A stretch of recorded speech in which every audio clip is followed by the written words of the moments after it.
Spoštovane gledalke in gledalci, lepo pozdravljeni. Pravo bogastvo slovenskemu verskemu in kulturnemu prostoru je v zadnjih dneh dodala slovenska izdaja Jeruzalemske Biblije. In ponosni smo, veseli, da je z nami glavni urednik te izdaje, to je akademik, profesor dr. Jože Krašovec, teolog, filozof, biblicist, prevajalec in še marsikaj drugega. Redni član Slovenske in Evropske akademije znanosti in umetnosti, dobitnik številnih najvišjih priznanj in odlikovanj. Lepo pozdravljeni, gospod Krašovec, v naši družbi. Lepo pozdravljeni vse gospe in gospodje in drugi prijatelji Svetega pisma in sploh duhovne kulture. Takoj na začetku iskrene čestitke za tako veliko delo, ki ste ga opravili za naš narod. Ja, hvala lepa. Jaz mislim, da gospod zasluži te čestitke, ki nam je dal navdih, da smo res iz prepričanja delali toliko časa in nam je uspelo pripraviti tako lepo knjigo.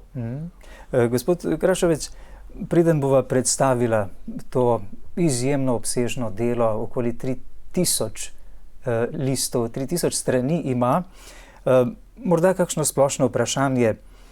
Denimo, če bi morali opisati čas, v katerem danes živimo, nekomu, ki ne živi v našem času, ki ne pozna življenja današnjega človeka in dogajanja, kako bi ga vi opisali?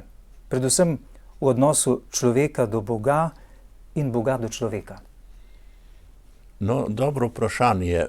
Vprašanje odnosa človeka do Boga in Boga do človeka. To vprašanje že nakazuje, da je veliko bolj pomembno na človeka gledati kot osebo, ne kot na člana nekega kolektiva. To vedno je neka nevarnost, da človeka kar postavimo nek kolektiv in ga tako presojamo. In potem postane lahko prej ali slej samo ena številka. Značilnost razodetja Svetega pisma je ravno v tem, da sicer človeka postavlja tudi v kozmični okvir, v okvir stvarjenja, zgodovine, kar bi lahko pomenilo razosebljanje človeka, postavljanje človeka v neke okvire, v kategorije, ampak je vendarle vse težišče, vsi glavni, najpomembnejši teksti so koncentrirani na vprašanje odnosa človeka do Boga in Boga do človeka. Zdaj, stališča Svetega pisma je težišče na Bogu. Bog je začetek in konec vsega, tako sveti pisatelji vidijo Boga. To se pravi, vedno izhajajo iz prepričanja, da Bog obstaja, da svet obstaja samo zato, ker obstaja Bog, da je Bog stvarnik. In glede na to bi lahko rekli, da je Sveto pismo najbolj popoln primer gledanje na človeka z očmi nekega občudovanja. Obstaja rek, da je začetek filozofije občudovanje ali čudenje, tchaumatzen pomeni v grščini. In Sveto pismo predstavi človeka točno v tej njegovi vlogi. Bitje, ki se čudi nad vsem, in izraža hrepenenje, izraža neko potrebo po spoznanju. Tako zelo, da postane to lahko skušnjava, da bi presegel meje, ki so mu postavljene in hoče vse spoznati. In potem s tem se začne potem neko področje greha, krivde. Ampak pomembno je to, da človeka presojamo individualno v njegovem odnosu do Boga in mogoče najlepši primer gledanja na človeka v tej luči je Psalm 8. Tam beremo Gospod, Gospod, kako čudovito je tvoje ime po vsej zemlji. In potem govori o človeku, ki ga je Bog ustvaril in ga naredil le malo nižjega od angelov. To se pravi, tu predstavi v pesniški obliki človeka, ki se sam čudi, ampak nad katerim se lahko čudim. Se sprašujemo, kako to, da je Bog človeka ustvaril po svoji podobi, kot bitje, ki ima toliko želja, toliko hrepenenja, da nikdar ne odneha raziskovati in preučevati. In v moderni dobi je to še veliko bolj izrazito, kakor je bilo kadarkoli prej v zgodovini. Človek, ki išče, raziskuje in ki hrepeni po nekih rešitvah in končni sreči. Kako naj razumemo, da je Božja beseda živa? No, v ozadju te izjave, da je Božja beseda živa, ki razsoja misli in namene srca in tako dalje, je ravno to prepričanje, da je Bog sicer nad kozmosom, da je Bog tisti, ki ureja vse zakone kozmosa, ampak višek stvarjenja kot stvarnik je pa dosegel višek stvarjenja s tem, da je ustvaril človeka po Božji podobi. In človek ima vest in nobena stvar, ki jo človek ne doživlja, ni nevtralna. Vedno gre za vprašanje razmerja med dobrim in zlim. In to takoj odpre skrivnost tega nedoumljivega ozadja, da se vprašamo, zakaj praktično mi nikoli ne živimo čisto nevtralno. Vedno se odločamo med dobrim in zlim. Zakaj ta dilema? In iz tega potem lahko izvajamo ali pa tako razumemo take izjave, kako Bog sodi človeka v njegovi notranjosti. In v stari novi zavezi imamo, stari zavezi pri prerokih, novi zavezi pri tem pri Kristusu, kritiko človeka pod tem vidikom. To se pravi, ni pomembno, kaj mi storimo glede na to, kar se vidi, ampak pomembno je tisto, kar se ne vidi. Tudi ko je šlo za odločanje o prvem po drugem kralju Savlu in Davidu recimo, je bilo to temeljno vprašanje, da ne smemo gledati na podobo, kakor se vidi od zunaj, ampak na namene srca. Bog sodi človeka v globini njegove duše. Bog se je razodel kot sveta trojica. Katera oseba je kdaj govorila človeku in katera govori tudi danes? Stara zaveza večinoma govori o Bogu, ampak uporablja različna imena, ampak s tem, ko uporablja recimo najbolj splošno oznako preko ime, je bolj oznaka El, Bog, je pravzaprav nedoločena oznaka. Elohim je že malo bolj označena, ampak to je beseda, ki se uporablja tudi za angele. Potem pa imamo ime Jahve, ki pa je osebno ime in se uporablja tam nekje okrog 7000-krat v celi stari zavezi. Tukaj bi težko govorili zdaj še o Svetem Duhu, o Božjem Sinu pa govorimo itak šele v Novi zavezi. To se pravi, stara zaveza postavlja v spredje Boga kot enega, edinega in v tej luči sodi tudi vse malike, vse druge religije, ki postavljajo v spredje mnogoboštvo. No, potem pa se počasi izoblikuje preko raznih napovedi, tako da razmerje med staro novo zavezo razume kot razmerje med obljubo in izpolnitvijo. Napovedi prihoda Mesije. Stara zaveza ima veliko takšnih tekstov, nekateri, ki poskušajo iti v tudi najmanjše primere, pridajo tudi do 300 takih primerov, ki jih imajo za mesijanske. Ampak vsi te napovedi so nedoločene. Jezus se je moral sam najprej pred apostoli in pred svetom dokazati z deli, besedami, da ni kdorkoli, da tudi ni samo navaden prerok, ampak da je sam Božji sin.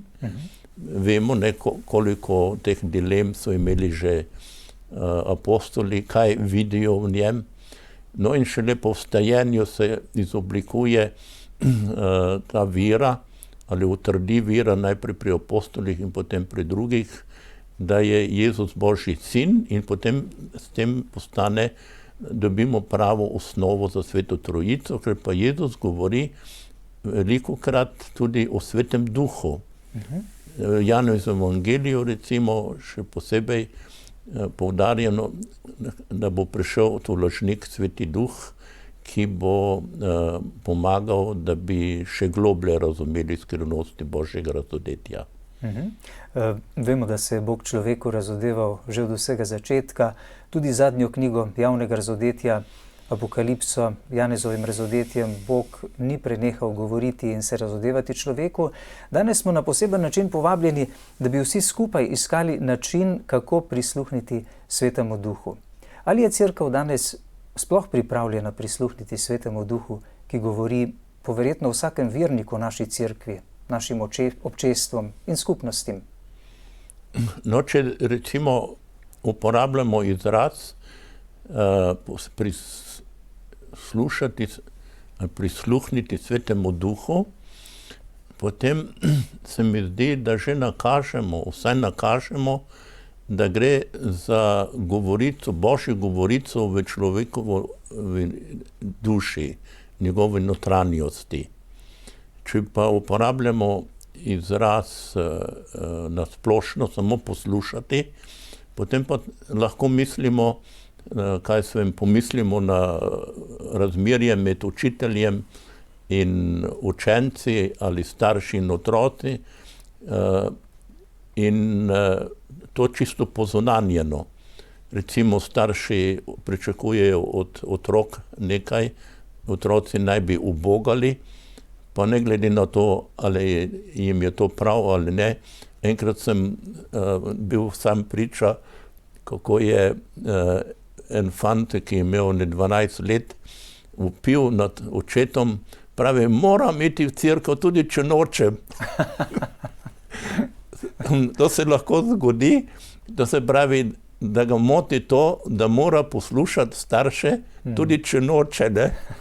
In vemo, da je to neizprostno, potem kakšno avtoriteto hočejo igrati politiki in tako dalje, kako bi naj državljani poslušali kralje, cesarje in podobno. No, ampak zdaj pa, ko pridemo v Sveto pismo, kar naprej najdemo take izjave, kjer je govor o poslušnosti. Poslušnost je centralni pojem dejansko, centralna oznaka za vero. Se pravi, ni vere brez poslušnosti. Poslušaj Izrael. Ja, recimo poslušaj Izrael. Zakaj? Zato, ker je na različne načine človeštvo dokazalo, da je neposlušno, da dela proti svoji lastni naravi. Pa to lahko razumemo toliko lažje, če upoštevamo take izjave, kot je dal sam Pavel, pismo Rimljanom, delam to, kar nočem. Pravi, sebi nosim dvojno postavo, delam to, kar nočem. On, ki je dobil posebno razsvetljenje, da je uvidel, da je njegovo prejšnji odnos do Boga in ljudi bil napačen, preveč pozunanjen, premalo duhoven, policijski zaradi tega, kljub temu čuti to grozno dilemo, zakaj delam tudi to, kar nočem, tudi če se že tako trudim za dobro, mi vedno ne uspe. No in zato lažje razumemo, zakaj je po Svetem pismu tako zelo velik poudarek na poslušnosti v Stari in Novi zavezi. Poslušnost v veri. To pomeni, da se predpostavlja, da je morda proti pričakovanju človeka človek bolj sposoben spoznati razloge za poslušnost, kakor se zdi, pa vendarle ne posluša. Da sliši, pa ne posluša.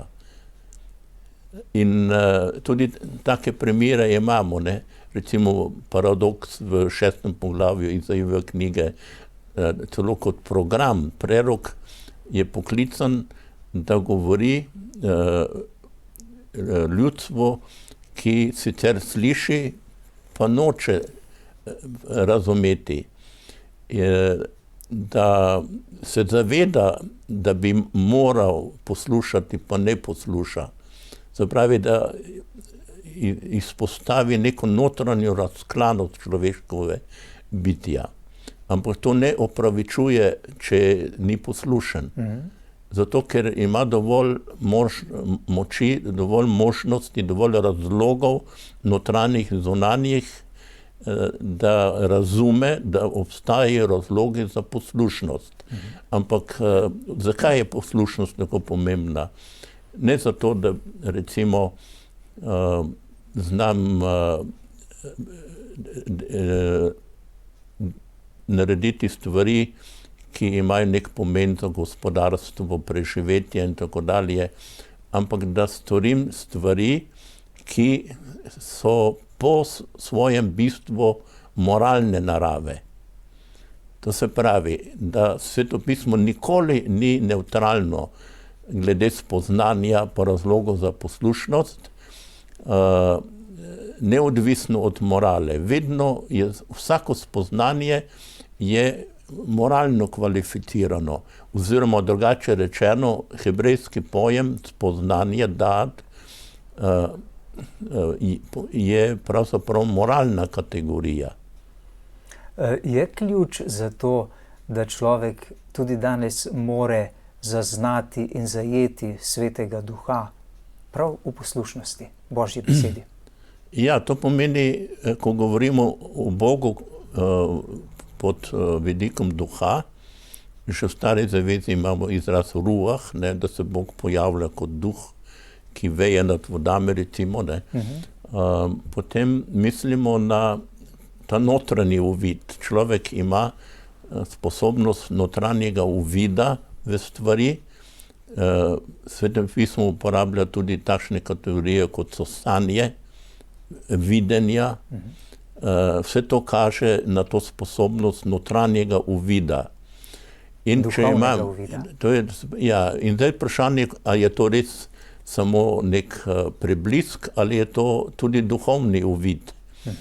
In gotovo, da se gre tudi za mešanje duhovnega pa kakšnega drugačnega tipa uvida. In prej ali slej ta notranji uvid človeku predoči ali pa človeka postave pod moralne dileme. Recimo, če bi ob notranjem uvidu nečesa ali sanjah in podobno imel halucinacije o slabimi nameni, slabimi željami, ali kot odsev tega, je nekaj narobe. Ali pa če doživljamo notranji uvid z dobrimi občutki, s pozitivno naravnanostjo, z občutkom notranjega imperativa, da ne bomo naredili nič slabega hote, je spet čisto neko drugo stanje. No in zdaj je skrivnost v tem, da recimo preroki med drugim uvajajo človeka v spoznanje, da mi nikoli ne moremo dovolj zanesljivo soditi samega sebe. Nikoli ne moremo vedeti, ali so naši nameni dobri ali slabi. Kdaj lahko gremo v eno ali drugo smer. In iz tega sledi logičen sklep, da je treba prositi Boga za razsvetljenje. Da tudi prepričanje, da Bog lahko stopi v človekovo notranjost. In meni se je zgodilo enkrat, da mi je nekdo od znanih intelektualcev trdil večkrat, da ni veren, čeprav se mi je zdelo, da je veren, to se pravi formalno, da ne taji, da Bog obstaja, ampak je nekako priznava, da mora nek Bog biti. Ampak ko zadnjič da izjavo, da ni veren, nadaljuje stavkom, kajti če bi bil veren, bi moral pustiti, da Bog stopi v mojo dušo. In to se mi je zdelo do zdaj najbolj genialno dojemanje bistva vere. Se pravi, da vera ni samo priznavanje nekih doktrin, ampak sposobnost dojemanja tega notranjega uvida in vsaj vtis ali celo prepričanje, da Bog dejansko stopi v našo notranjost in ga potem sprejmem ali ga ne sprejmem. In paradoks je zdaj v tem, da se potem zgodijo v modernem času, morda še bolj zgoditev kot kadarkoli prej v zgodovini, da nekdo izrecno taji Boga na način, ki kaže, da ga hkrati priznava. Ampak ga poskuša tojiti zato, ker hoče iti svoja pota, ker se noče podrediti, ker se mu zdi poniževalno, da bi ubogal katerokoli avtoriteto, in da je to tako izrazito, ta uporniški duh, da si upa zatajiti celo hipotetično za njega najvišje bitje. Vi se tako rekoč že vse življenje ukvarjate z Božjo svetopisemsko besedo. Zakaj je pomembno za človeka, da ima dostop do branja Svetega pisma v svojem jeziku? Ta dilema, kako mi lahko pridemo do besede Svetega pisma, je vedno obstajala, veliko bolj pereča takrat, ko večina ljudi ni bila pismena, in to je pravzaprav do sorazmerno moderne dobe, ko niso bile šole splošno obvezne, pa so tudi zelo inteligentni ljudje bili nepismeni.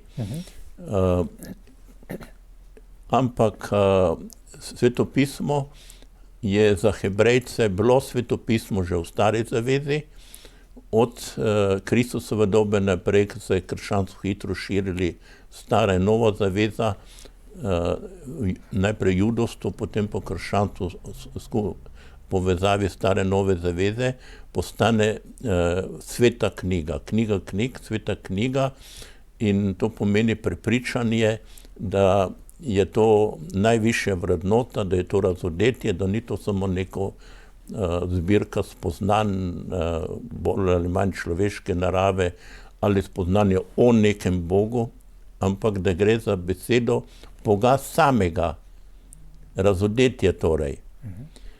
No in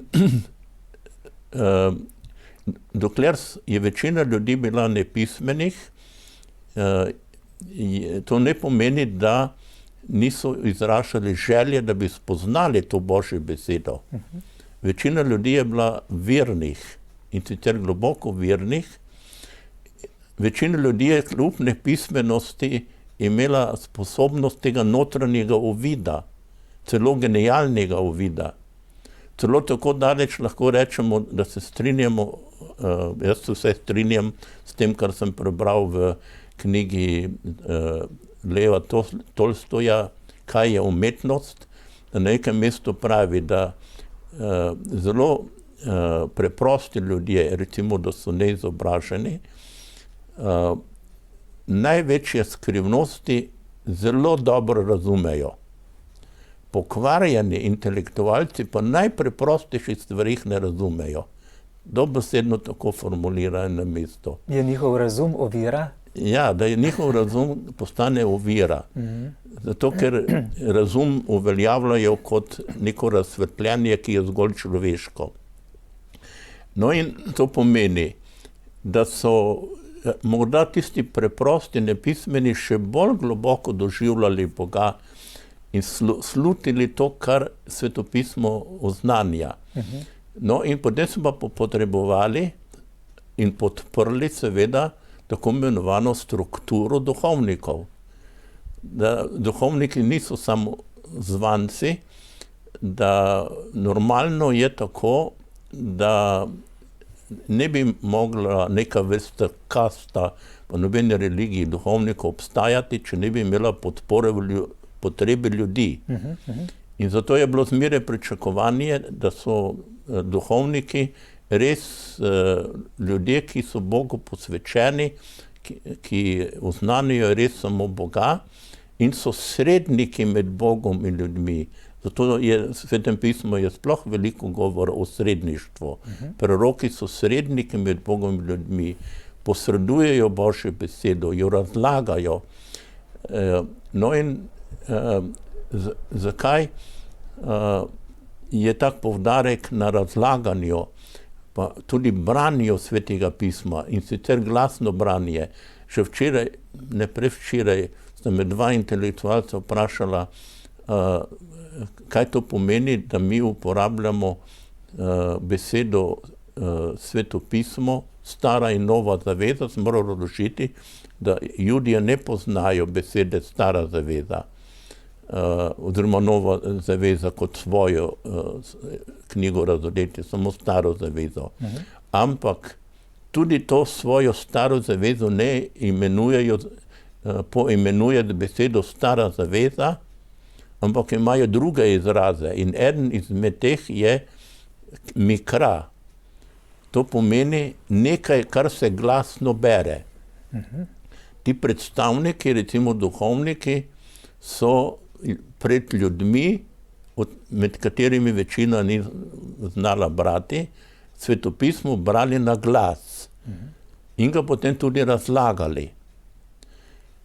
In zdaj pa se zgodi, da ugotovimo, da so lahko genialni, preprosti ljudje, ki celo nepismeni, ki znajo potem recitirati cele knjige tekstov. Jaz se spomnim nekega primera, ko so hodili recimo iz Kanade pa iz Amerike v Srbijo, menda na začetku 19. stoletja, med recitatorje ljudske poezije in so govorili, so preprosti ljudje, če se prav razumem, celo nepismeni, bili sposobni recitirati tudi 100 strani obsežne cikluse narodnih pesmi. In da so potem vprašali, ali lahko ponovijo, so vse ponovili, ampak nikoli v istem vrstnem redu. V različnih kombinacijah. To pravi, tako zelo genialen je lahko človeški duh, da ni odvisen od sposobnosti pisanja ali ne, da je onkraj vseh zunanjih možnosti izražanja obstaja nek notranja sposobnost izražanja, notranja sposobnost uvida, tudi preblisko in podobno. In to pa samo zato, ker je taka potreba po presežnem. Na tak način torej, kot pravite, da so duhovniki brali, razlagali Božjo besedo, se je potem začela razvijati kultura v narodu, ne? Jaz mislim, da ne bi mogli nikoli govoriti o kulturi, če ne bi človeku bila ta potreba po presežnem. Pravi, da ljudi ne združuje samo neki nagon po preživetju, pa bi rekli zato, ker recimo vsaj družinski člani morajo biti toliko povezani, če pri živalih tako, da samica zlasti, ne, skrbi za svoje mladiče nagonsko, to dela vse nagonsko, da pa pri ljudeh ni samo nagon tisti, ki jih združuje ljudi, nagon po preživetju, kot rečemo, ampak da obstaja tudi, ne bomo zdaj govorili o duhovnem nagonu, ampak o duhovni inklinaciji, nekateri uporabljajo tudi filozofski pojem, inklinacijo v človeku, neko naravnanost, naravnanost na cilj in neko izredno potrebo, da vidimo onkraj vsega vidnega nekaj nevidne skrivnosti, da jih čutimo, slutimo, tako rekoč se dotaknemo tega, česar ne vidimo. In to je zdaj tista gonilna sila, ki ljudi veliko bolj zanesljivo povezuje.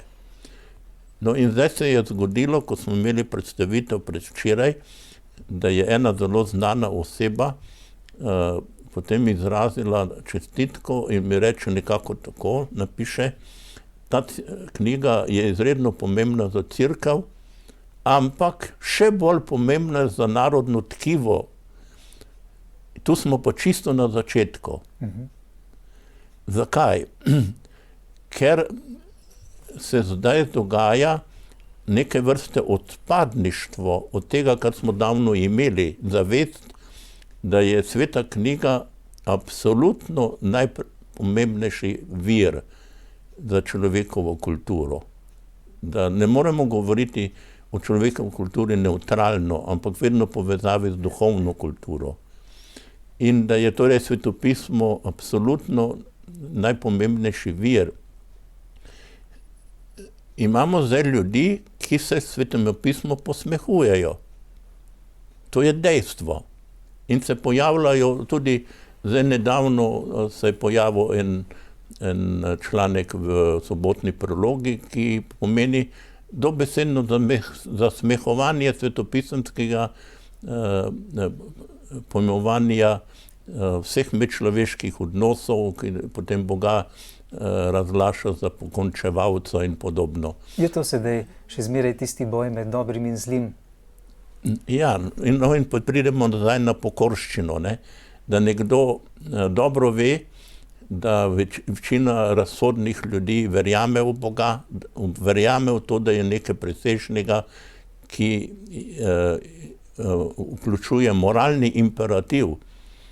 Recimo, jaz se spomnim, da časa študija v tujini, da sem naletel na eno knjigo, ki so jo napisali strokovnjaki različnih kultur in vsi ugotavljajo, da ne glede na to, kakšna je bila politeistična religija, ena pa je bila monoteistična izraelska, so vsi enotni, da obstaja neka absolutna avtoriteta, pa ne glede na to, ali potem vidijo pod to avtoriteto še 100 drugih, končna avtoriteta je ena in absolutna. To se pravi, po naravi je človek monoteistično bitje, ne politeistično. Politeizem je čista ideologija.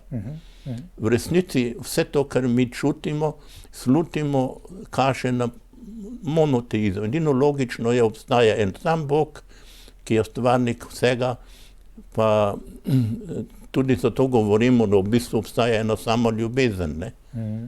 Odmev navzočih predvčerajšnjim v atriju Znanstveno-raziskovalnega centra Slovenske akademije znanosti in umetnosti v Ljubljani, kjer ste predstavili novi prevod, novi izid Jeruzalemske Biblije v slovenskem jeziku. Pove, da so bili na nek način frapirani nad vsem tem, kar se je dogajalo tam, nad knjigo, ki je izdana. Gospod profesor, zakaj smo dobili sedaj še po slovenskem standardnem prevodu Svetega pisma iz leta 96 ta novi prevod? Zakaj je bilo to potrebno? No, to je pogosto vprašanje, zlasti zdaj, ko je svetopismo išlo, pa še prej, ko smo pripravljali tako imenovano jeruzalemsko izdajo. Razlog je pa večstranski, se ga ne da tako čisto na kratko opisati. Izhajamo pa lahko, če poskušamo to odgovoriti, najprej iz tega, kar smo v bistvu že rekli, da Sveto pismo govori o najpomembnejših spoznanjih o človeku in v resnici in zlasti o človeku, ki hrepeni po Bogu, ki sluti, da obstaja nekaj onkraj vsega. Ko je kultura po različnih narodih skozi stoletja rasla, je postala zmeraj bolj kompleksna, da smo bolj iz preprostih oblik prišli iz popolnejše oblike, da potem dobimo tudi visoko literaturo, govorimo tudi o visoki nemščini in tako dalje, lahko govorimo o visoki slovenščini. Potem je tudi potreba po kvalitetnih prevodih večja. To se pravi, tu je naravna osnova za to, da se zdi samoumevno, da prevod Svetega pisma prevajamo v tisto obliko jezika, v katerem živimo, se gibljamo in smo. Da je to neke vrste inkarnacija Božjega duha v naš prostor in čas. In glede na to, da je razvoj jezika nekoč bil počasnejši kakor danes, lahko razumemo, zakaj je bilo vmes preteklo tudi 100 ali 200 let od enega celotnega prevoda do drugega. Da zdaj govorimo ali 7., 8. prevodu, ampak v 100 letih jih imamo kar 4. Ne? Ja, ob tej novi jeruzalemski Bibliji je izšla tudi vaša knjiga Okoliščine nastanka in značilnosti celotnih slovenskih prevodov Svetega pisma. Torej, koliko smo jih pravzaprav imeli od tistega leta 1500, menda 64, ko smo dobili Dalmatinovo Biblijo? Ja, zdaj, ali jih štejemo 7 ali 8, glede na to, ali se Stritarjev prevod smatra res za celoti nov prevod. To se pravi, prvo je Dalmatinova Biblija, ki je predelava nekaterih knjig, ki so že prej nastale, od 1555 Matejevega Evangelija, Trubarjev prevod. To je prvi celotni prevod, to se pravi 1584, Dalmatinova Biblija. 84. Potem pa imamo konec 18. stoletja Japljevo Biblijo, to je pa katoliški prevod, ki je v 12 knjigah. Dobri 100 let pozneje Wolfov prevod, 6 knjigah. Potem pride tam v prehodu v 20. stoletje Stritarjev prevod, ki so ga pravzaprav protestanti naročili, ampak leta 1914 je pa češki protestant za protestante prevedel celo Sveto pismo.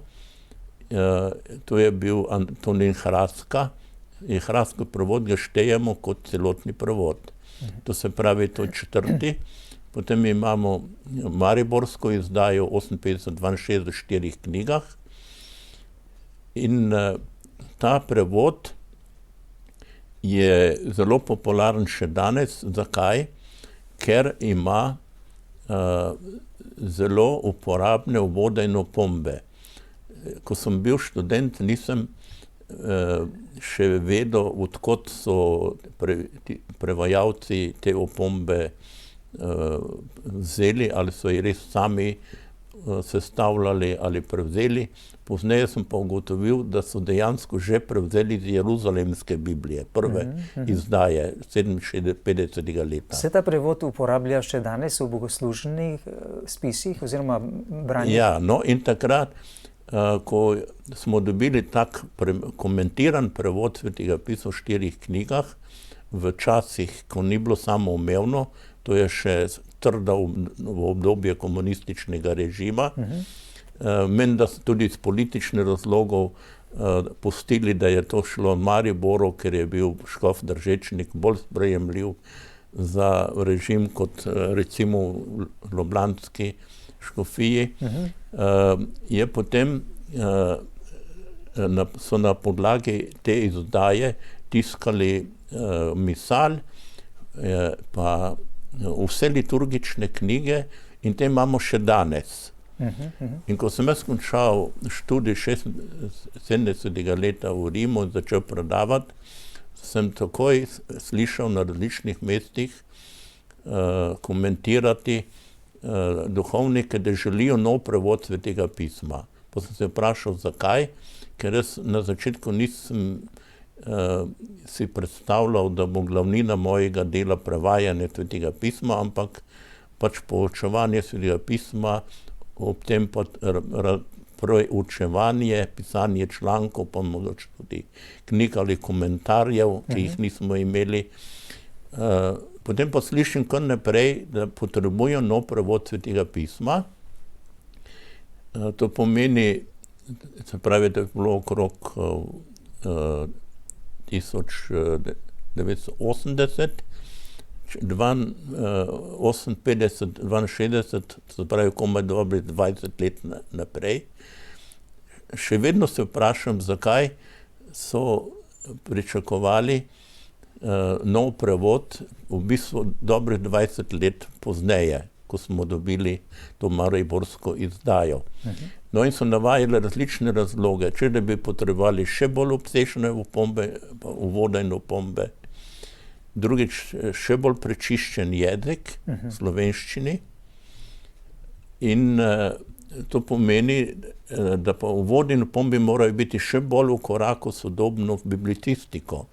Se pravi, po celem svetu je nekako bilo v zraku, da se biblična znanost tako zelo hitro razvija, tako kot vse druge znanosti, da smo hitro v zaostanku. In da je treba v uvode in opombe vključiti vsa najnovejša spoznanja. To pa potem ni preprosto ta naloga, da mora ena oseba biti temu kos, že da tega nekaj bi to trajalo lahko 40 let, se pravi, da je ekipno delo. In kaj se je takrat pokazalo? Recimo, ko sem jaz končal študij v Rimu,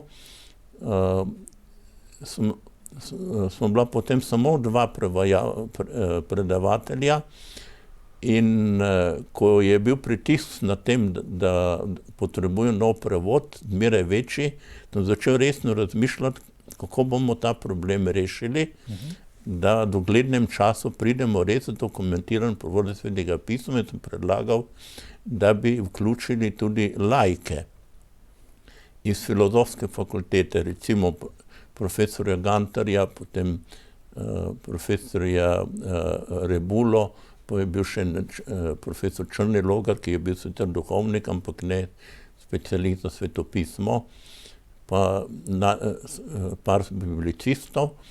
In smo tako zasnovali ta prevod, ki je potem bil končan 96. leta kot standardni prevod. Ko je bil ta standardni prevod končan, smo najprej začeli razmišljati o tem, da bi to bil res za dalj časa standardni prevod, ki bi bil tudi uraden, da bi lahko ponatisnili recimo misal, pa vse druge liturgične knjige od lekcionarjev naprej, kar naprej se je govorilo, da to potrebujemo tudi zato, ker nekatere župnije, zlasti večje, niso imeli več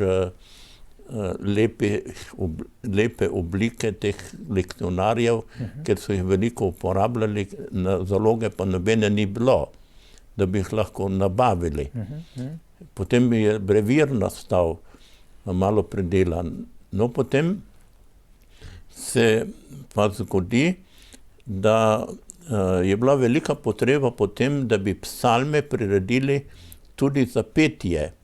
Jaz sem pripravil predlogo prevoda psalmov in potem smo 3 leta delali komisijsko. 8 nas je bilo, da smo predelali celoten psalter stavek za stavkom, presodili, kako se to recitira, ali pa kako je treba formulirati kakšne stavke, da ne bo kakšne ovire za petje. In bilo treba vse to presoditi.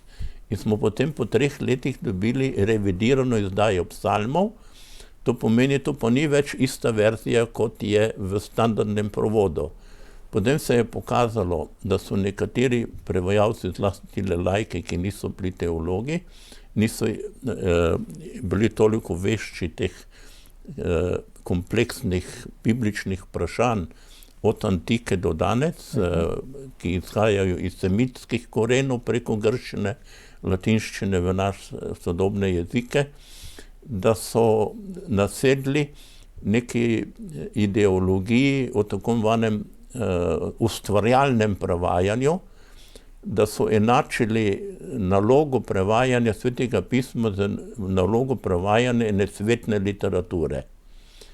In meni se je to zdelo od vsega začetka sumljivo, jaz tega nikoli nisem mogel sprejeti, da bi lahko prevajalec Svetega pisma imel svobodo, da spreminja slog, recimo. In da ne bom imen navajal, ampak dejstvo je, da se je to zgodilo, kljub dogovoru, da se to ne sme zgoditi. Kako ste potem to rešili? Rešili smo s tem, da smo se odločili za nov prevod, ki je zdaj šel. Naj tukaj na tem mestu, drage gledalke in gledalci, sedaj zaključiva prvi del pogovora z zaslužnim profesorjem Ljubljanske univerze, akademikom dr. Jožetom Krašovcem. Jeruzalemska izdaja Biblije nam bo pomagala, da bomo lahko v našem vsakdanjem življenju bližje Bogu, bližje Božji besedi. Zato jo postavite v središče vašega doma in jo berite vsak dan, ter kolikor se da tudi živite. Hvala vam za pozornost.